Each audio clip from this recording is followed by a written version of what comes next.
안녕하세요. 우리 이제 마스터 평가반 A 과정에서 이제 만나뵙게 된 소방기술사 홍은성입니다. 오리엔테이션 시간인데요. 뭐 길게 끌지는 않을 거고요. 우리 뭐 심화반, 종합반에서 오리엔테이션에서 충분히 시험에 대한 소개 이런 걸 했기 때문에 조금 더 구체적이고 실전적인 내용만 간략하게 말씀을 드리고 본 강의에서 뵙도록 하겠습니다. 한 10여 분 이내로 간략하게 하도록 노력을 하겠습니다. 자, 먼저 오리엔테이션은요, 평가반 A가 어떻게 구성되어 있는지, 그다음에 이 마스터 평가반을 어떻게 공부에 활용하는 게 좋을지, 요거를 이제 말씀을 드릴 거고요. 그다음에 수강 중에도 계속 말씀을 드리겠지만, 결국 우리 아는 문제에서는 고득점을 받아둬야 돼요. 실전에서. 그런데 모르는 문제도 선택하게 되거든요. 모르는 문제에서는 당연히 점수가 낮을 수밖에 없어요. 근데 평균 60점이 나오게 하려면 얘 점수가 굉장히 높아야 된다는 거예요. 얘 수준이 떨어지면 감당이 안 되죠. 60점을 넘기기가 쉽지가 않아. 그럼 계속 장수하게 돼. 그래서 결국은 우리는 이거를 특화시켜야 되겠고, 그 다음에 얘네들을 특화시켜서 잘 쓰게 되면요, 모르는 문제도 지어내는, 그럴듯하게 지어낼 수 있는 건 자연스럽게 사실은 따라와요. 그래서 얘 연습을 너무 많이 하지 말자라는 거예요. 그게 이제 평가반의 취지고요. 그 다음에 실전 답안에 번호 체계나 이런 것과 관련해서 작성 방법에 대해서 좀 얘기를 드리려고 합니다. 자, 평가반 A는요, 목표가 이거예요. 실전에서 문제만 만납니다. 그래서 이 문제를 보고 답을 어떻게 구성을 해야 될까? 문제를 제대로 읽고, 사실은 요즘에 인터넷, SNS 시대여가지고 사람들이 사실은 텍스트를 잘 못 읽어요. 뭐 한글 하는데 뭐 못 읽어 이러는데, 제가 뭐 예를 들어서 이거 얘기를 들어서 좀 그렇지만 우리가 뭐 제가 이제 어떤 이 강의를 오픈한다, 뭐 예를 들어서 이런 거를 이제 공지를 해도 언제 오픈하냐 이렇게 물어보시는 경우, 물론 이제 그게 그분이 잘못됐다는 게 아니라 고쳐야 된다는 거야. 왜? 시험에서는 그런 것들이 금물이니까. 그래서 그걸 놓치더라는 거예요. 뭐 제가 뭐 잔뜩 뭐 어떤 어 다른 이제 커뮤니티에 글을 올려도요, 다들 제대로 안 읽고 또 물어보는 경우도 되게 많아요. 저도 사실 그러는 경우가 있고요. 저도 물어봐 갖고 여기 보내드렸는데 왜 또 물어보시냐 뭐 이러는 경우도 있어요. 근데 어쨌든 우리가 그런 이 시대에서도 시험 문제에서 시험에서만큼은 문제를 정확하게 읽고 얘네들을 요구하는 게 무엇인지 정확하게 알아내는 훈련이 필요하다라는 거야. SNS 시대다 보니까 더더욱 그렇더라. 뭐 우리 난독증이라고 이제 얘기도 지나치게는 하는데 그런 게 굉장히 많아지고 있어요. 저도 마찬가지예요. 뉴스 같은 것도 옛날에 신문으로 읽던 게 지금은 이 스마트폰으로 보니까 읽고 나서도 남는 게 없어, 머릿속에 뭐 딱히. 이게 난독증이 이제 현대인들의 이제 고질병이 돼가고 있는데, 기술사 시험은 절대 그러면 안 되고, 기술사가 되고 나서 소방을 하실 때는 그런 난독증이 있으면 절대 안 되는 거야. 내가 어떤 서류를 문서를 검토하고 이럴 때 대충 보게 되면 안 되는 거를 요구하니까 문제를 정독할 수 있어야 되겠고, 그래서 그거를 문제에서 요구한 걸 보고 뭘 물어보고 있는지, 얘를 왜 냈는지 이런 것들을 분석할 수 있는 역량을 키워야 된다. 시야를 키워야 된다, 이 얘기입니다. 그래서 이걸 함으로써 답안의 구성 논리에 대해서 명확하게 이해하는 게 목표예요. 여러분들 디테일 뭐 공식 뭐 영양 인자 이런 거 외우는 건요, 여러분들이 반복해서 하면 돼요. 심화반에서 계속 심화반 워크북을 반복하거나 또는 다른 학원 수강을 하셨다면 그 학원 교재로 계속 디테일 수치는 계속 반복하시면 돼요. 그래서 그러면 그건 시간 문제야. 근데 이게 답안 구성 논리가 엉터리면 아무리 디테일이 맞아도 이게 뭐라 그러는 거냐, 그리고 오개념이 너무 많아. 그래서 문제가 되니까 그런 부분을 교정하는 게 평가반의 목표다. 매 회차가 19문제씩 구성되어 있습니다. 그래서 총 10회차여서 예상 문제로 190문제를 구성했어요. 예상 문제예요. 그래서 이것들에 대해서 고득점 답안 작성을 위한 반복 훈련을 할 거고요. 여러분은 하나를 가르쳐 드리면 열을 알 수 있기를 바랍니다, 저는.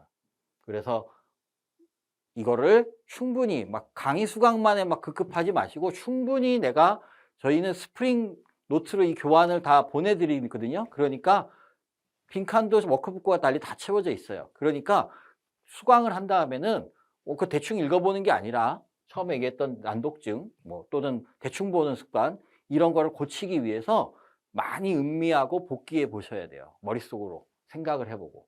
그래서 내 걸로 반복 훈련을 하시면 한 개를 봐도 10개의 효과를 낼 수 있다. 워크북 반복하거나 타교재 보고 있는 것도 여기에 하나를 공부한 것들이 10개에 반영될 수 있다라는 거예요. 그게 중요합니다. 그래서 문제들은요, 기출과 기출 변형을 중심으로 하고 있고요. 개념을 확실하게 이해하기 위한 제가 만든 문제도 후반부에 가면 조금씩 나옵니다. 그리고 최신 이슈에 대응할 수 있게 최신 이슈 몇 개에 대해서 예시로 이제 문제를 창작해서 냈어요. 그리고 또 최신 이슈를 계속 지속적으로 제가 우리 수강생 밴드나 또는 우리 자료실에 올려드릴 거야. 그러면 이거에 거부감 갖지 말고, 거부감 가지면 망해. 기술사가 뭐예요? 기술사가 이 학계와 연구계와 산업계를 연결해주는 징검다리 역할이야. 그러면 학계에서 나온 그 이론이나 새로운 기술 정보를 이해해서 현장에 접목해야 되는데 최신 이슈에 거부감 갖고 있어. 기술사로 어떻게 살아? 그 거부감을 안 가지려면 어떻게 해야 돼요? 지금부터 훈련하면 돼요. 연습하면 돼요. 그러니까 그 역량을 요구하는 기술사 시험에 대응하기 위해서 이런 거에 거부감을 안 갖도록 하기 위해서 이런 문제도 넣었습니다. 대부분은요, 마스터 평가반 A 과정은 이 기본 문제 범위 이내에 있는 것들로 냈어요. Q에 뭐 A라고 하니까 B는 언제 나오고 뭐냐 이러는데 내년에 2024년, 지금 2023년에 이걸 촬영 중인데 내년에 이것도 190문제가 되겠죠. 190문제를 돼서 합격의 완성인데 얘랑 연결해서 얘는 기본 문제 위주라면 얘네들은 최신 이슈와 고난도 문제 위주로 뭐 이렇게 뭐 교훈을 주는 문제보다 실전적인 문제들로 그리고 어려운 문제들도 내가 변별력을 주는 문제들도 커버할 수 있게 할 건데 뭐 바로 준비하지 왜 그러냐 그러는데 최신 이슈는 계속 바뀌니까 이 최신 이슈를 여기서도 할 거고 여기서도 해야죠. 그리고 제가 강의를 1시간 한 강을 찍으면 거의 뭐 한 3일을 투자해요. 3일 이상을 투자해요.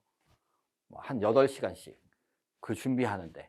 그래서 그 부분을 생각해서 좀 제대로 준비해서 내는 게 낫다. 그 다음에 또 C도 제대로 준비해서 또 새로운 트렌드에 맞춰서 또 내려고 합니다. 그렇게 이해해 주시면 좋겠고 이걸로도 충분해요. 190문제. 우리 시험 합격 범위가 뭐 700문제네 뭐 이러잖아요. 900문제네 많게는. 근데 700문제 정도라고 봐요. 그럼 190문제면 이 7분의 2잖아. 근데 한 개를 알면 열을 알아. 그러면 열을 못 안다고 치자고요. 뭐 다섯 개만 안다고 치자고요. 그러면 천 문제 가까이에서 1000문제에서 몇 개 빼야 돼? 100개 빼면 되잖아. 900문제라고. 워크북에 800문제 정도 있어요. 거기다가 밴드에 올려드리는 최신 이슈가 있어요. 많이 나옵니다. 이거 출제가. 생각보다 많이 출제돼요. 제가 그냥 아무거나 올리진 않아요. 선별해서 여러분이 몰라도 되는 거면 실무적으로 유용해도 올리지 않아요. 그래서 그 자료들을 거부감 없이 보시면 거의 1000문제를 커버하고 있는 건데 시간 문제죠. 그럼 합격은. 그렇게 이제 가면 되는 겁니다. 자, 평가반의 구성은 말씀드렸듯이 총 10회차의 하프 모의고사입니다. 50분에 100분이잖아. 100분인데 50분의 하프 모의고사로 될 거고요. 이거를 시험을 보시게 되면 제일 중요한 건요. 시간 준수. 한 문제당 10분, 한 문제당 25분 이내. 이거 준수 못하면 실전에서 망합니다. 그러니까 꼭 준수하셔야 되고 분량 준수하세요. 분량. 잘 몰라도 잘 알아도 오버하거나 부족하지 않게 분량을 준수해라. 고민해봐라. 시험 중간에 분량이 부족해. 그러면 뭘 더 쓸지 생각을 해봐. 쓰다가 너무 많아지고 있어. 생각을 해야죠. 뭐 무지성 기술을 할 수는 없잖아. 아무 생각 없이. 너는 종이고 너는 펜이고 난 기계야. 아니잖아요. 나 AI야. 뭐 이거 아니잖아요. 이게 너무 많아질 것 같은데 생각을 해야 돼. 그거 금방 할 수 있어요. 그래서 그렇게 이제 진행이 돼서 7문항 중 5문제, 5문항 중 2문제, 5문항 중 2문제. 왜 이렇게 2교시, 3교시는 선택의 여지가 많아서 쉬운데 1교시 왜 이렇게 빡빡해? 1교시가 당락을 좌우하는 교시고 많은 분들이 좋은 점수가 안 나오는 교시가 1교시여서 그거 훈련을 좀 많이 시키려고 빡빡하게 넣었습니다. 자, 마스터 과정의 커리큘럼을 잠깐 소개해 드리면 종합반부터 시작을 합니다. 그래서 소방기술사 범위 전반에 대해서 이론을 이해하는 거예요. 뭘 외우려 그래도요, 뭘 좀 알아야 외우잖아요. 그러니까 뭘 알고 배경 지식이 있어야 생각하기가 안 되잖아. 그래서 백그라운드 지식을 쌓는 과정인데 굉장히 수준이 높습니다. 소방기술사들도 잘 모르는 수준 높은 내용들도 현 소방기술사도 모르는 그런 수준 높은 내용도 포함되어 있는데 다 외우라는 거 아니에요. 충분히 이해하라는 겁니다. 충분히 이해해서 납득을 하고 공감할 수 있어야 돼요. 그래서 소방기술사 공부에 백그라운드 기본 소양을 쌓는 건데 이걸 240일이나 해 뭐 이러는데요. 그리고 무슨 262강이나 해 이러는데 3기 나오면 또 달라지겠지만 개수가 나중에 이제 3기 물어보시는데 3기는 아마 2025년부터 나올 겁니다. 근데 어쨌든 이게요. 기사시험 한번 생각해 보세요. 기사시험인데 소방설비 기사 한번 인터넷 뒤져보세요. 1차 필기가 있고 2차 실기가 있는데 1차 실기 이론 강의가 몇 강인가 한번 보세요. 학원들. 200강 가까이 돼요. 기사 1차, 기사 2차 합치면 더 많아. 근데 이 기술사 최고의 공부를 하는데 262강이 많다는 게 말이 됩니까, 이게? 이거 앉아서 손 안 대고 코 풀겠다는 얘기잖아요. 그래갖고 되면 또 기술사가 점점 많아지면 어쩌면 경쟁이 될 수도 있는데 그때 내가 경쟁력을 갖출 수 있겠어요? 그죠? 기본적인 백그라운드 없이 딸딸 외워갖고 된 사람이면 딸딸 외운 거 까먹은 다음에 어떡할 거예요? 그죠? 그래서 그런 부분을 생각해서 이게 있고 이게 필수입니다. 그 다음에 심화반이에요. 심화반은 제가 여기서 불트 때까지 합격 때까지 이거 계속 돌리라고요. 합격 때까지 계속 돌리는데 이게 충실하지 않았을 수가 있어요. 처음에 할 때 이게 이론 이해라는 게 논술식임인데도 불구하고 객관식에 너무 특화돼 있거든, 우리나라 사람들은. 그래서 객관식처럼 눈에 익게만 봐놓으면 이게 아무리 돌려도 점수가 잘 안 올라가는 경우가 생겨요. 그런 경우는 이게 부족했던 거야. 그래서 그럴 때는 한 번씩 종합반을 다시 해야 돼요. 종합반도 고려를 해야 돼. 그 부분이 딸리는데 바로 하는 게 아니라 몇 번 돌리다가 하세요. 뭐 몇 번 돌리라는 게 재수강을 해도 되고요. 나 혼자 충분히 강의를 이해했다면 워크북만 돌려도 돼요. 그렇지만 아마 분명히 들어보시면 한 워크북을 들으면서 한 번 돌렸어. 완강했어. 그러면서 한 번 봤어. 내가 혼자 두 번 더 봐서 세 번 봤어. 그리고 혹시 재수강 해보면 강의가 완전히 다를 거야. 강의는 똑같은데요. 여러분이 받아들였던 게 완전히 다를 거예요. 그래서 재수강은 하시는데 뭐 공지해드리지만 77만 원짜리 강의를 재수강하면 워크북 안 드리는 대신에 52만 원까지 25만 원 할인해드려요. 그러니까 그렇게 이제 접근하시면 되고 여긴 평가시험이 8개 있습니다. 8회차가 있는데 꼼꼼하게 제가 첨삭지도 해드려요. 그러니까 답안 작성법의 이해는 여기서 충분히 할 수 있다. 평가반은 답안 작성 연습이긴 하지만 지어낸 거에 대한 뭐 이런 것들을 조정하는 그런 과정은 아니야. 그래서 첨삭 지도는 없습니다. 마스터 평가반은요, 이 모의고사 시험 문제를 가지고 실전 답안을 어떻게 문제를 보고 접근해 나갈지 이해하는 거예요, 여러분들이. 많이 생각해보고 복습해보면 다 파악이 되실 거예요.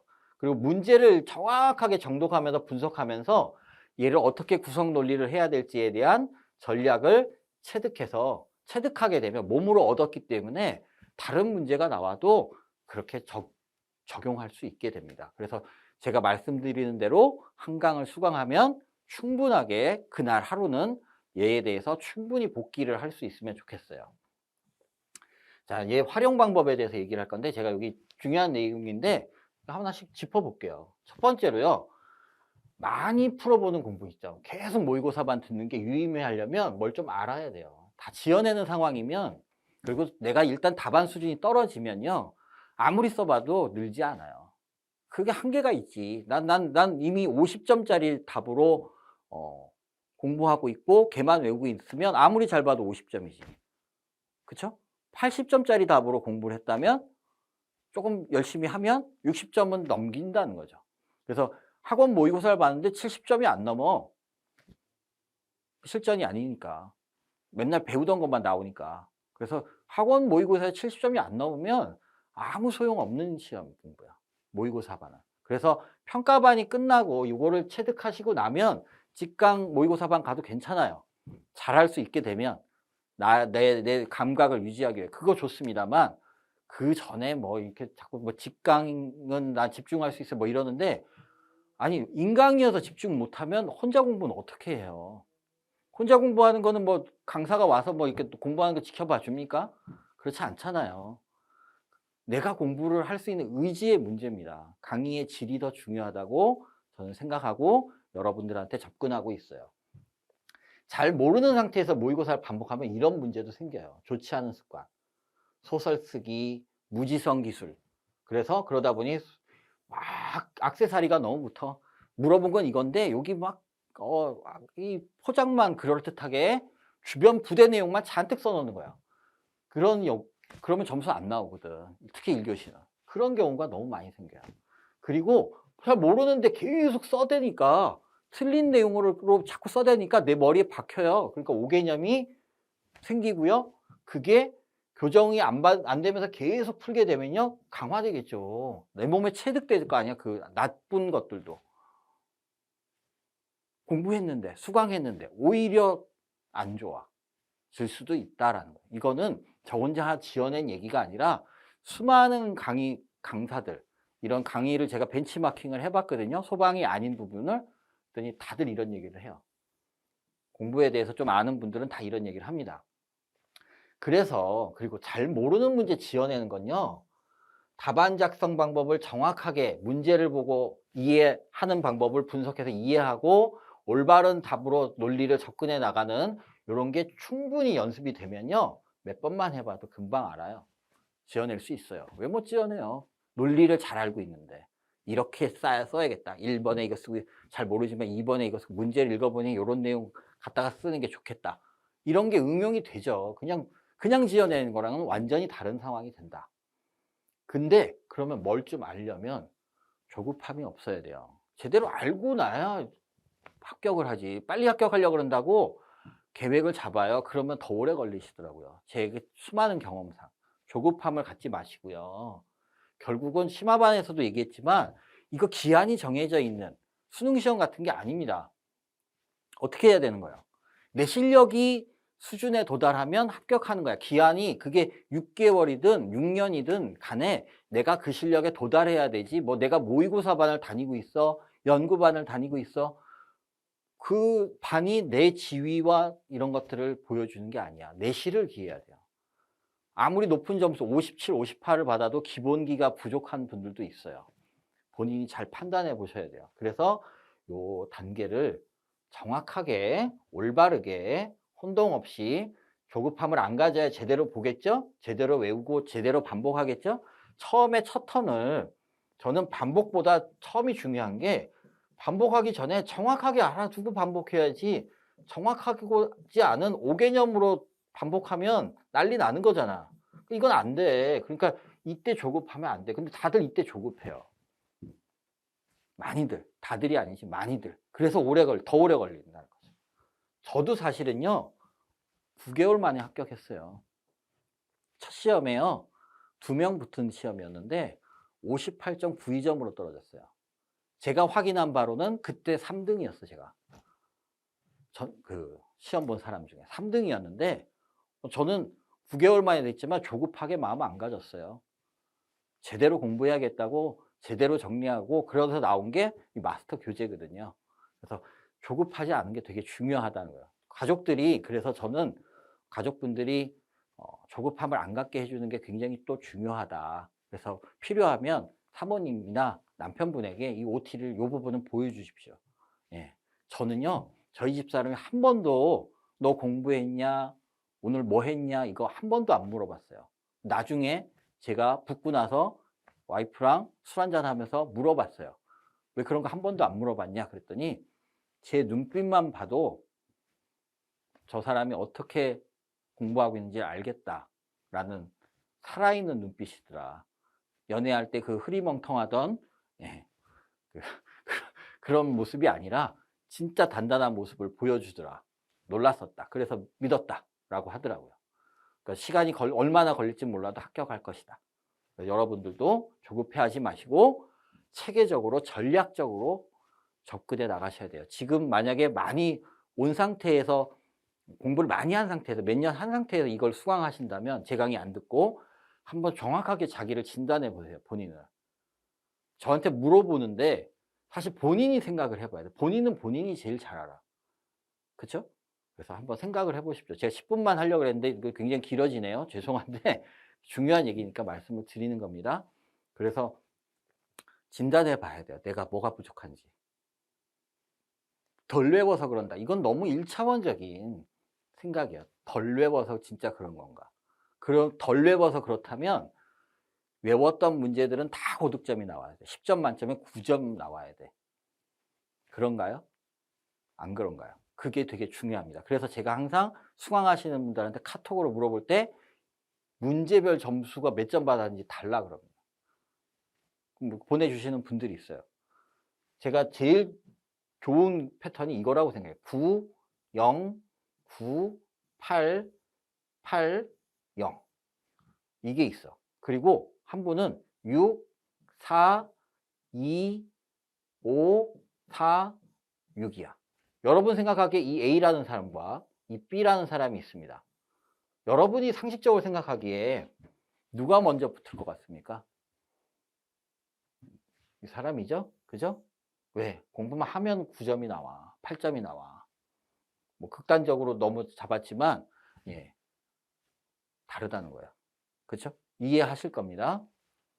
자, 그러면 그래서 전략은 이렇습니다. 매주 심화반 워크북을 충실히 반복하면서 7일 중에 6일은 심화반 워크북 복습이야. 계속 여러 번 될 때까지. 그러면서 하루만 투자해서 이 평가반을 하는데 하루 휴일날 8시간 정도 이상은 여기다 투자하자는 겁니다. 자, 그래서 어떻게 투자를 하느냐? 이게 표준적인 스탠다드예요. 오전에 3시간 동안 10분씩 쉬면서 모의고사 응시해.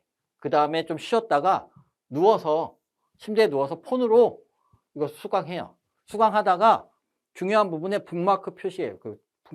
이 북마크라고 있죠? 또 저한테 물어보지 마시고 이거 콜러스 플레이어 흔한 거니까 요거 네이버에 물어보거나 구글에 물어보면 북마크 표시하는 법이 알려주는 게 있어요. 그러니까 이런 거 자기주도식으로 해야 되거든. 모든 걸 저한테 의지하면 제가 시험을 대신 봐줄 수도 없잖아요. 그러니까 자기주도식으로 가야 돼요. 그래서 요거 북마크를 표시해 놓고 나중에 일어나서 그거 보면 되지. 그래서 2시간 동안 왜 30분, 40분 정도의 강의니까 2시간 동안 다 들고 그 다음에 좀 쉬셨다가 오후 늦은 오후부터나 또는 저녁부터 이 제공해 드리는 스프링 노트를 가지고 얘네 복기, 음미, 공감 이걸 해보시라 이겁니다. 그래서 내 걸로 만들고 심화반 워크북 다시 공부할 때 이때 뭘 해야 돼요? 반영을 해야지. 반영을. 생각해본 이 음미한 것들을 반영해봐야죠. 근데 이거를 응시할 때요. 저는 이제 2가지를 얘기합니다. 이게 이제 평균 최근 회차에서 실전에서 45점 이상이면 답안을 어느 정도 쓸 수 있는 분이야. 또는 충분히 공부했어. 시험을 본 적은 없지만 저도 사실은 첫 시험부터 58.92점이었으니까 충분히 공부된 상태였어요. 그럴 때는 모의고사를 본 후에 수강하시는 게 좋겠고요. 그러면서 스스로 채점 첨삭을 해볼 수도 있어요. 이 복기를 할 때 이러면서 음미해 볼 수 있습니다. 그래 놓고 필요한 내용을 원래 공부하던 자료에다가 조금 필요한 부분은 거기다 써놓으세요. 이 스프링 노트를 하나 더 가지고 공부할 수는 없잖아요. 심화반 워크북이 있었다면 그 워크북에다가 조금씩 써넣어야죠. 아, 쓰기 귀찮은데? 그러면 어떻게 해? 그건 안 돼. 예. 그거는 답이 없어요. 자, 근데 45점 미만이야.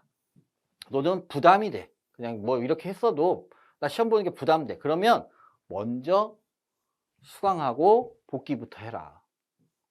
그 다음에 그 다음 주에 4시간 정도 들여서 그래가지고 전주에 수강했던 걸 시험 보세요. 그리고 스스로 첨삭을 해보고 생각을 해보세요. 점수는 뭐 중요한 게 아니에요. 몇 점 나올까요? 이런 거 할 필요 없어요. 몇 점은 저도 채점위원이 아니니까 모르는 거죠. 그런 다음에 만약에 혹시 얘를 어떤 시험이 몇 회가 있는데 수강 시작이 좀 촉박해. 그래서 10개 회차를 다 완강 못 할 것 같아. 이 시험 전에. 그럼 완강부터 하세요. 우선 수강하고 복습만 하세요. 시험은 패스. 그 대신에 끝나고 나서 요 시험 끝나고 나서 다시 공부하면서 시험 보세요. 아, 배웠는데 배우고 나서 시험 보면 좀 이상하지 않아요? 이렇게 물어보는 분이 있는데 다 배운 거 시험 봐서 쓰잖아요. 안 배운 거를 쓰나요? 실전에서? 아니잖아요. 이 시험은 논술식 시험이나 객관식이랑 달라서 답을 알려주고 나서 문제를 다 알려주고 나서 시험을 봐도 잘 보기가 처음에는 쉽지 않은 게 기술사 시험이니까 그런 거를 좀 생각하시면 되겠습니다. 자, 그 다음에 이제 차별화된 답안을 쓰기 위한 팁을 말씀드리면 이거죠. 이게 제일 중요합니다. 문제에서 작성 요구한 내용을 정확히 파악해야 돼요. 플래시오버. 그다음 플래시오버 아는 거야. 그래서 물어본 거는 플래시오버의 발생 조건과 영향인자와 대책인데 그러거나 말거나 나는 정의 쓰고 그 다음에 발생 조건 쓰고 영향인자 쓰고 뭐 대책 쓰고 이렇게 간다. 많이 겹치긴 했는데 뭐 극단적인 예들도 나올 거예요. 그렇게 하면 안 된다는 거예요. 특히 10점에서는. 10점에서 물어본 거 써야지. 마이웨이 하면 안 돼요. 네가 뭐라고 물어봤든 나는 내 마이웨이. 이거는 정의를 써야지, 개요를 써야 기억나. 왜 개요를 먼저 써요? 개요를 머릿속으로만 생각하고 그 다음에 물어본 거 써야죠. 꾸준한 반복. 그런데 중요한 거는 첫 턴에서 5개념 없게 잡아놓는 게 굉장히 중요하다는 거예요. 그 다음에 어느 정도 공부가 된 다음에 재수강하면서 그래도 5개념이 있거든. 그 5개념을 교정해야 됩니다. 그리고 밴드나 마스터 특강에서 나오는 새로운 이론 정리에 대해서 긍정적이고 적극적인 태도를 유지하세요. 이거 나올 것 같은데? 이런 마인드로 접근해야죠. 아, 또 바뀌었어? 이건 그치, 또 바뀌었어는 안 돼. 마인드를 바꿔야 돼요. 바꾸면 돼요. 지금까지 그래 왔어도 지금 바꾸면 됩니다. 디테일 사항은 수시암기 하세요. 수시암기. 저한테 많이 물어보는데 수시암기 해야지. 이 생각을 해보는 거야. 제 3종분말 뭐 있다. NH4 뭐더라? H2PO4인가? 뭐 이거 모르겠어. 기억 안 날 수도 있죠. 그럼 이런 거 생각할 수 있어요. 일단 NH3는 들어가. 반응 후에. 그리고 여기에 이거 생겨. HPO3랑 그 다음에 여기에 H2O가 생겨. 생각하면서 외웠어.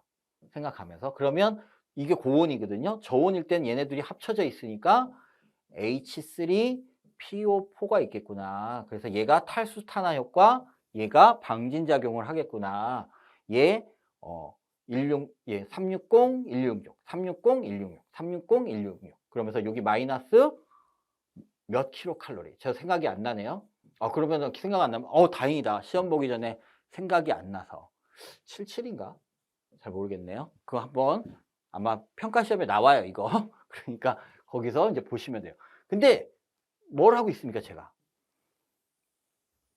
이 사고를 하면서 연상을 해보고 있죠. 아무 생각 없이 그냥 눈으로 보고 있는 게 아니죠. 빈 종이에다가 또는 허공에다 대고 제가 만약에 여러분한테 설명하는 게 아니었으면 머릿속으로만 생각했을 거야. 팔도 아프니까. 그래 놓고 확인해 보면 되잖아. 그래서 수시 암기하는데 무지성 암기하지 말고 생각하면서 해야 된다.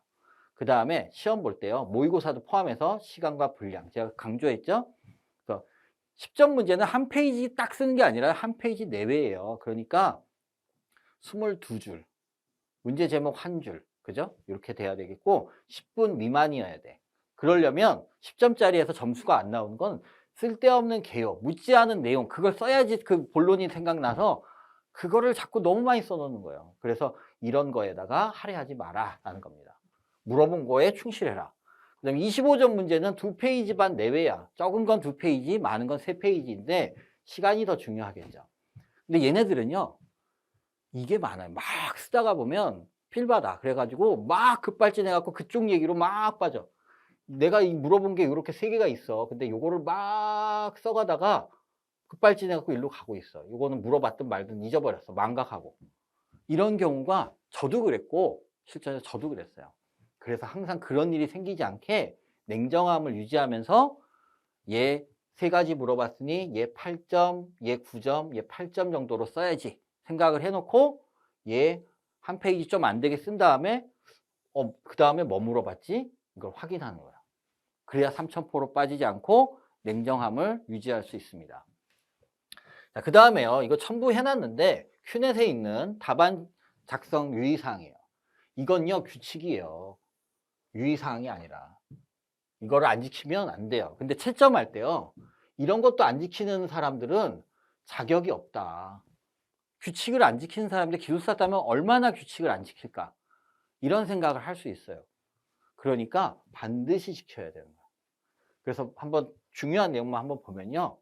굵은 게 중요하잖아. 여기 지워지지 않는 검은색이라고 돼 있어요. 그러니까 옛날에 저 때는 검은색이었어요. 그래서 좀 플러스 펜으로 했는데 지워지면 안 됩니다. 그러니까는 제가 에너겔 0.7을 추천한다라고 종합반 강의에서 얘기했고, 그게 싫으면 사라사 0.7을 쓰시라.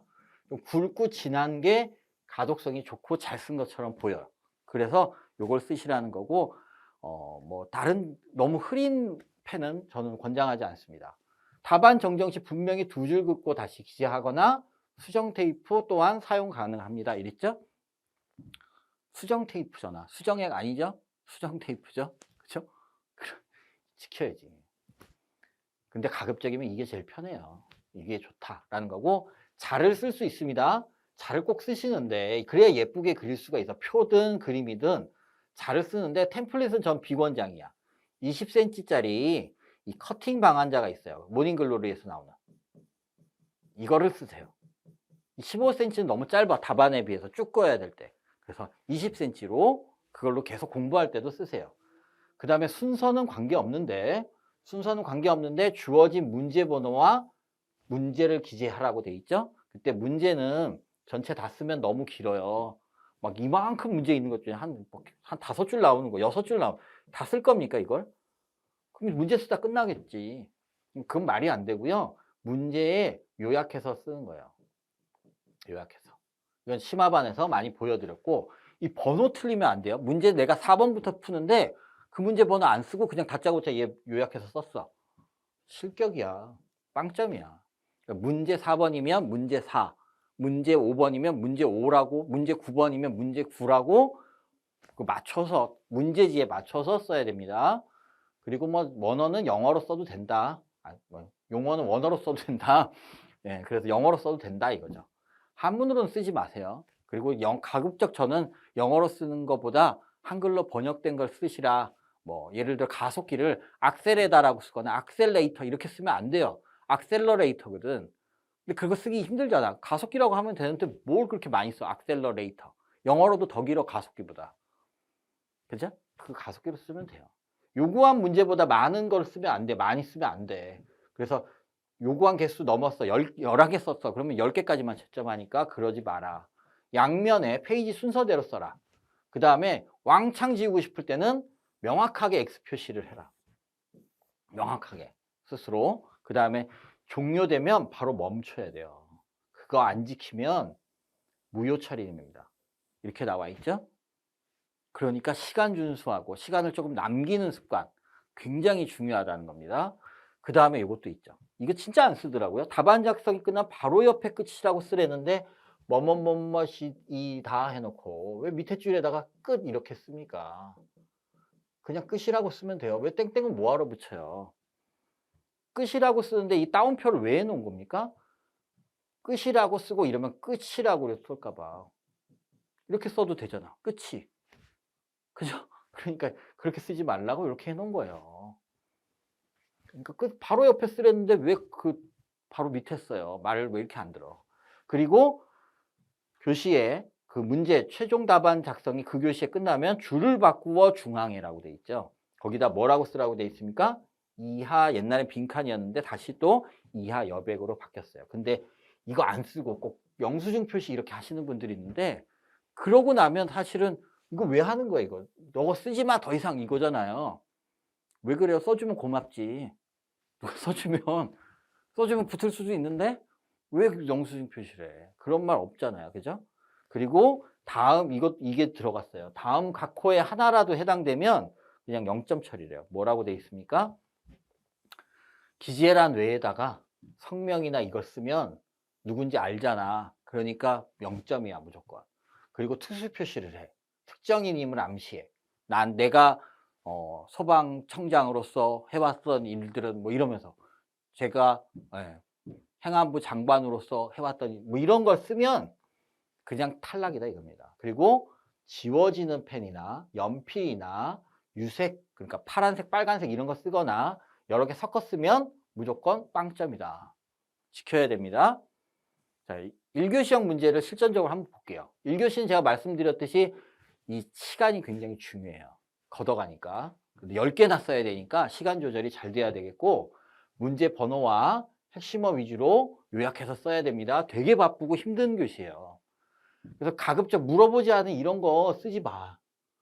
뭐 아는 게 많지 않으면, 쓸 분량이 많지 않아 보이면 쓰겠지만 그래도 개요보다는 후반부에 쓰는 게 차라리 나을 것 같아요.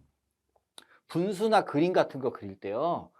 식별 못하면 여러분 어때요? 식별 못하면 채점위원이 맞는 걸로 칠 것 같아요? 틀린 걸로 칠 것 같아요? 채점할 때. 한 1000명 걸 채점하는데 여러분이 채점한다면 맞는 걸로 볼 거예요? 아니죠. 내 거니까는 안 볼 거야. 뭐 이런 생각 말고 남의 거잖아. 식별 안 되면 틀렸다고 보죠. 당연히. 그러니까 정성을 들여야 돼요. 대충 그리고 막 선 긋고 선 하나 그을 때도요. 최선을 다해서 자대고 그려야 돼. 이거. 제 자가 없어서 이러지만 이렇게 긋는 분들이 있어요. 그림 그리는데 뭐 제가 그렇게 그린다고 뭐 이렇게 그려놔. 왜 그래요? 내 시험 문제잖아. 그러면 안 되겠죠? 그리고 끝. 그다음에 이하 빈칸이죠. 이하 여백이죠. 맞죠? 이하 여백 맞게 하고요. 두 줄을 긋는 걸로 가급적 하자. 수정액 못 쓰고 수정 테이프는 잘못 그으면 여기다 긋고 싶었는데 여기다 그을 수도 있잖아. 많이 안 쓰면. 그리고 또 쉴 때가 있잖아. 이게 침조 갖고 하면. 그러니까 이거 쓰지 말자고. 두 줄 그으면 편할 걸 왜 그래? 예쁘게 보일 필요 없어. 두 줄은. 예쁘게 보이고 싶으면 이런 거에 성의 있게 쓰고 글씨를 뭐 이렇게 뭐뭐 한다 이래 버리지 마. 뭐뭐 한다 버려. 이러지 말고 또박또박 쓰면 돼요. 저도 그렇게 글씨 잘 못 쓰는데요. 보면 어떻습니까? 손을 여기서 많이 떼면 돼요. 붙여가지고 이렇게 쓰면 환장하는 거야. 펜을 떼야 돼. 펜을. 종이에서. 그리고 니은 같은 거 잘 꺾고 이러면 돼요. 연습하면 됩니다. 자, 이걸 보여드리는 이유는요. 문제를요. 번호를 이렇게 썼죠. 그리고 요약했죠. 그 다음에요. 번호 체계를 보세요. 여기 쓰고요. 여기다가 쓰시는 분들이 있는데 학원에서 그렇게 시키는 건지 잘 모르겠지만 세상에 문서 작성에 그런 법은 없습니다. 뭐 근데 이렇게 썼다고 뭐 문제되는 건 아니야. 근데 다시 1번을 그래갖고 여기다가 들여쓰기 해놓으면 점점 가다 보면 종이가 이렇게 있는데 여긴 다 비어있고 여기다가만 쓰게 돼. 되게 웃겨요. 저 떠놓고 보면 뭐야 이 사람 여기 왜 비워놨어 이렇게 된다고요. 그래서 1번, 2번 여기다 써요. 뭐 요 점선 안에다가 쓰기 싫어. 죽어도 쓰기 싫어. 그러면 여기서 써도 돼. 근데 써보면 좀 흉하긴 한데 써요. 그렇게 하고요. 그래서 이렇게 들여 쓴다는 거죠. 하나. 그 다음에 속 1번이 있다면 이렇게 들여 쓰겠죠. 속 1번이 있어. 그러면 여기다가 들여 쓰겠죠. 근데 만약에 얘를 여기다가 안쪽에 들여 쓰기 시작하면 동그라미 1번은 한 여기쯤 와 있을 거야. 되게 웃기게 된다는 거죠. 그리고 분수 보세요. 분수는 요 점선에다 딱 맞추는 거예요. 이게 한글 파일이라 그게 안 됐지만 자대고 다 그은 것 같죠? 자대고 그은 거예요. 실제로 저는 기술사 시험 볼 때 분수의 이 막대 다 자대고 그었어요. 짧은 거는 안 했어. 이런 정도는. 지금 이 정도는 했어요. 자대고. 명확하게 보이려고. 혹시 못 알아봐서 점수 깎을까 봐. 뭐 제가 예측을 완전 잘못했네. 10분이라고. 예, 죄송합니다. 그래도 뭐 쓸데없는 얘기 없죠? 그래서 끝. 여기 썼죠? 두 줄 띄우라고 돼 있잖아. 두 줄 띄우고 이거 여기다 쓰면 좀 어떻습니까? 여기다가 다음 페이지로 그거 한 줄 더 쓰면 팔만 더 아프잖아. 뭐 다음 회에 계속 이것도 아니고 그건 아니죠. 그래서 여기다가 쓰는 게 좋아요. 뭐 그렇다고 해서 뭐 문제될 게 있습니까? 근데 뭐 이런 경우도 많이 물어봐. 이렇게 여기까지 쓰고 두 줄 띄었더니 문제 제목 쓰고 여기다 표 그려야 되거나 그림 그리는데 좁다. 그러면 넘어가도 돼요. 예, 넘어가도 돼. 근데 저 같으면 글 먼저 쓰고 그림을 다음 페이지로 유연하게 바꿀 것 같아요. 네. 참고로 그렇습니다. 자, 2교시형을 보면요. 아까 얘기했던 건데요. 요구했던 사항을 망각할 가능성이 중간에 망각할 가능성이 있어. 3000포로 빠질 가능성이 너무 높아. 그러니까 다시 읽으면서 명확하게 자꾸 확인해야 되고 계산 유도 문제 나오면요. 상대적으로 시간 빠르게 풀 수 있습니다. 근데 틀리면 끝장이야. 빵점이야. 그렇기 때문에 가급적 유도 문제는 풀어도 계산 문제는 풀지 말라고 저도 권하는데 그렇지만 만약 풀어야 돼. 이런 상황이 있어. 1교시 잘 못 본 것 같아. 2교시도 좀 간당간당해. 이거는 좀 못 봤고 얘는 간당간당해. 3교시 봤는데 간당간당해. 아니 조금 낮았어. 4교시 봤는데 이 문제 계산 문제 이거 안 풀면 떨어질 것 같아. 그럼 이 문제를 풀어야 돼 말아야 돼. 뭐 이걸로 만점을 받으면 붙을 것 같고 아니면 떨어질 것 같아. 이거 선택 안 해도 떨어질 것 같아. 풀어야죠. 당연히 풀어야죠. 그죠? 3교시에서 만났어도 마찬가지야. 분위기 보고 내 수준을 보고 올인해 볼 수 있으면 올인해 봐야 된다는 거죠. 왜 우리 축구에서도 1대 0으로 지고 있는데 후반 30분 되면 공격수만 투입하잖아. 수비수 빼고. 그거랑 똑같은 거야. 근데 대신에 틀리면 끝장이야. 그러니까 어떻게 해야 돼? 빨리 풀었어도 20분 이상 할애해서 다시 반드시 틀린 데가 있나 검산해 봐야 돼. 검산을 해보려면 예쁘게 풀어놔야 돼. 예쁘게 풀어놓고 여기를 좀 비워놔야지 틀렸을 때 두 줄 긋고 옆에다 쓰죠. 그죠? 계속 틀렸을 거 아니야? 그다음부터는. 그래야 여기다 쓰지. 그러니까 뭐 옆으로 종이 아끼려고 하지 마. 그 시험 볼 때.